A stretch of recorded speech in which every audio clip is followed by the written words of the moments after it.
Hello friends, ngasigi video asidi yamna khoigi mayam mina kong oigedra khali ko khoigi myoiba ama oina poglubana ahawba saningi phajaba phiron seningi nungaiba pami haitare ko si nungaiba amda kana le loina ba pamnari ba ngaktani aduga yamna toina hangba question lamana aije paisa pairakidra pairoidra karum kanda paisa pairakani aije dumak pairoidabra aije dumak daw yaroidabra habi question se yam toina hangeba mipum khudi mangna haitare masigi masih kamai togeda masih akhona ma chaurangna haitare yam tentak pa mongda video se sum semjabane mayamge mina kong oina ba haitare ko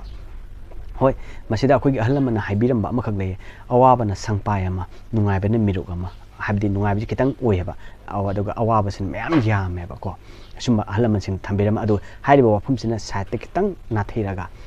akhona sum thengnarakpa experience ta haitare ko hoi mamang da mayam ama leigare ahalamsing takpirama mayam ama nungairaga hawrpa dum nungairaga dum punsi longkhiba then amana waraga hingakpa dum punsi je waraga dum longkhiba ama ani sure ko then amana waraga hingakpa nungairakpa warambadai nungaiklakpa ama ahum sugare then amana nungairambadagi watharakpa mari hairiba mari sineba aige sum experience ta haitare ko masini leiriba je ado ninghana bade hanba yate ko khuduma oijasanu hairiba way mari je masineba live asida akhoi live ki journey sida akhoi mipum khudi mana chattoise ado oining bo oisano tawada ba akhoi hona da ba yade ado maya mioi bhai banina nungai ba do pamu banina ahau bo chaning banina phajab phiron sening banina gari atang ba tung ningu ba dan jum kai awang wang ba building leiningu ba saning ba sum mayam obanina akangai tanaraga aije paisa pairakidra aije daw yarakidra kanum kan paisa pairagan haibana chingba khubang mai bu oiraga su bat chata kuthibu yenguraga su base akangai tanaba chatnaiba miyoba ko bonina nungai ba do pamu bonina haitare ko asida aigi satagi sum wafam chelama sum gyan loksing oinabani ko ayam khang hairubagi wafam din nachade paisa paiba haibisida akoigi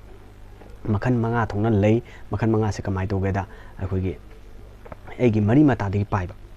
ai ima dagi oiba ipa dagi oiba ichin naw dagi oiba ai nupi mapam dagi oiba ai nupa mapabi ai eni mari mata dagi paisa paiba ama then amana akoigi isu sudana paisa paiba karigoba anyhow tawdana paisa paiba ama adik amana akoigi khangawdana lottery khangde tender khangde then hausi khangde ama khangde paisa khunmani khangde khangawdana khangpai paiba ama then amana karbar tawbadagi paiba ama masana hona jaraga sujan nomjaraga haitare samja paiba ma haiba makhan manga jineba ko paisa paina nabagi haitare paisa tana nabagi paisa paina nabagi lami manga sinatana leiteba ko paisa paiba haiba sida asini ado aigi site gi haida astrology gi site gi sum nainaruga mi amana polpa matamda ma akogi astrology gi site ni ko mi amana polpa matamda planet mapan je loksal le haiba planet mapan se magi mafam da afabada leragana phaba phatabada leragana magi misak to kitang weak oiba haitare ko samsamna asigum khara lei astrology site pusalagana anu paisagi matangda sum nainaragadi aina pijariba planet singase masi se chumi or lale do mayam sum nainabiu ko ado yamnadi yam sangnadi video se tokjaroge yam tentak pada mayam mina kong oinamni ko aina panjadu se paisa se pairei be maram se planet sing je karam magul leibagi planet sigi magun sine baina sum khangani se mayam ge kuthi da sudum urangmani ko planet se iba ado khangda ba tongan ba ma leire ngasigi video se yengbiraga planet sing asina taiba magun se karino haibado madum masum tabiu haiba wafam se thamjage ahanbada rabi sina tagli se rabi se nomaijing hairgo su khangnabane numit ni ko numit sigi haiba graha sina magun phongtok tu se mapa then ahal lamal natraga mayum hai means masina takpadi angang duna polpa matamda haiba rabi duna afaba pungphamda afaba mafamda lei taragadi magi drigi khara leiduna ko madu afabada oi taragadi mapagi satagi natraga ahal laman gi satagi natraga mayum gi satagi haiba misa oda paisa paigani haibaneba ko mathangda chandra se thani ningthauka hairaga su khangnei ko masina mama gi satagi paisa paigani haibadi chandra duna afaba mafamda leiba taragadi mathangda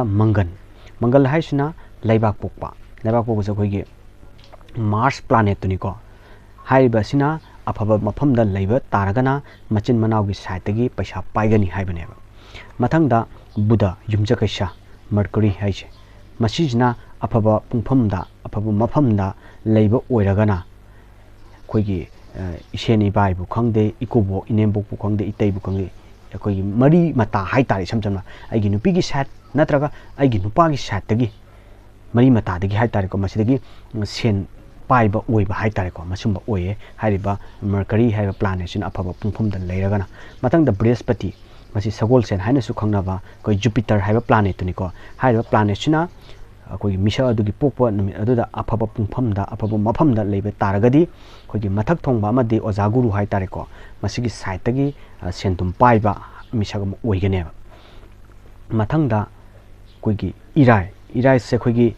shukra haina su khangnabane koi kano se venus se masina kaino koi loinabi natraga nupi haitare paisa paiba oiba haitare hariba venus haiba planet sina afaba mafamda afaba pungphamda leiba oiragadi mathangda shani thangja haira su khanaba saturn haiba planet chini ko masina afaba mafamda afaba pungphamda leiragana makha thaba singdagi paisa paiba haitare asumba oye mathangda rahu ase masi planet oina leibidi natte masi akoina astrology gi tamda planet am oina sum loksan jabi wari ni ko masina afaba mafamda afaba pungphamda leiragana koi mapa pokpa mapubo haitare ko masi gi site tagi paisa paiba haitare sigumba oye then ketu ji sum planet am oina ejuma dum toy ko astrology da aduna masi hariba ketu sina afaba mafamda afaba pungphamda leiragana mama pokpa haitare masi mari dagi paisa paiba oibe yai sumana hai ado hariba planet sing asina weakness point de leibra natraga koi afabada leibra phatabada leibra haibadadi angaduna pokliba numito da dum khangadabani ko ado karigumba sometimes weakness point de leire khalaseba ado weakness point de lei taraga sumagi koi gemstone gumba use toraga haitare ko planet khudimakti loimba weakness point de leiramoidana ko akangna planet khradi leirangoni dana sig hariba planet si de weakness point khara leire habado weakness oiriba planet to the haitare ko maduga chanaba gemstone je use toraga haitare ko maduma kankhalan ba haitare ko maduma kankhalalaga magi tawbada dawga ba sentum da ade ahen ba afaba lakpa profit lakpa haitare kanaba lakpa oyena sum thajanaba maga loinana astrology gi saita sum thamami haitare masini yam agi tentakpa mayam da sum khanganing ba haitare ado jumbalo labse yamna kupe azum ahalaman sum haibiramba tore lengoi de kupe habda masigi asuki matik yamna chumme haitare ko adana panglai leiba mayamna toina pangtok to toba masi jumadi phatte kharasu dum khandaba ma change mayamna tongnariba mayam sisu chanariba mayam sisu dum yawba adu taraga su khara diff oina agi future da agi chai su ji mi hodaba yade afaba maming chatpa mingchat leiba adagi hekta mi mana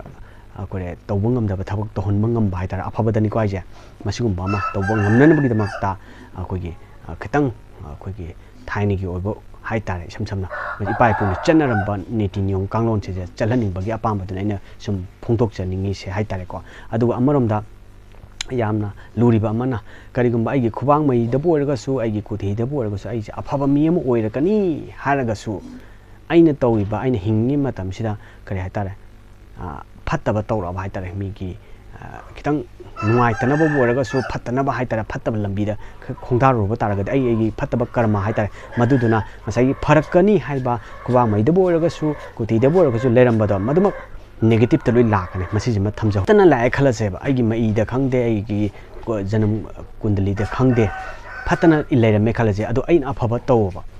aina afaba taw taragadi adu ngasagi negative obi positive tamu lakane sima haibadi aina tawriba karma haitare ko masigi ju depend yam tawi haiba wafamse thamjage chumba chumdaba thajadaba adun isasagi wakhanda lejare ko masijima ado